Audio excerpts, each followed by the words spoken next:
are not stealing, my God will bless you. Once open the day, the day is holy, my God will bless you.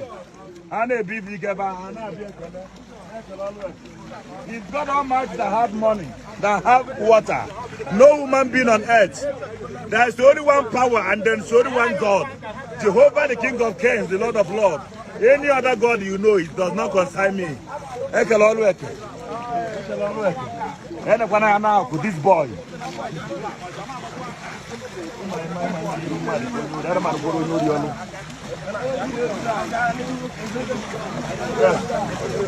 Yes. Hey, that man could be also.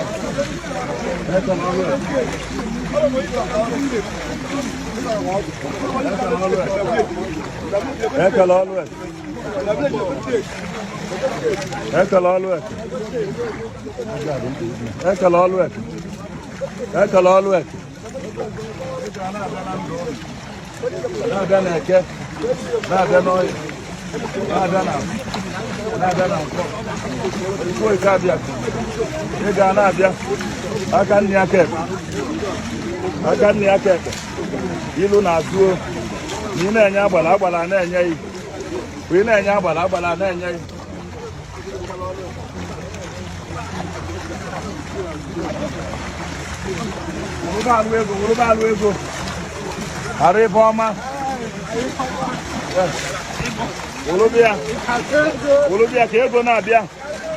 Ego na bia na ndo e. Ani ine go ga. Ani para how the man second now to what wide my nice. Take a lot of they got like here. I do not support any evil. I'm here to work. You that is speaking against me. The money you are wasting in a club is more than this 15 naira I'm swearing here.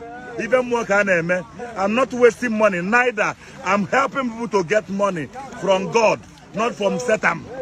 If they get money, then we help their government. We are helping government because if you raise the billionaire, it will raise their own community. So I bless you are sitting in the mighty name of Jesus. All the prophets that I respect so much in the world, Apostle Justin Suleiman, Prophet Jeremiah Omota Ofuyi, one. All my brothers in the Christendom, I greet you. Reverend Fadeji came back. I greet all of you. It shall be well with all of you. In the name of Jesus Christ of Nazareth.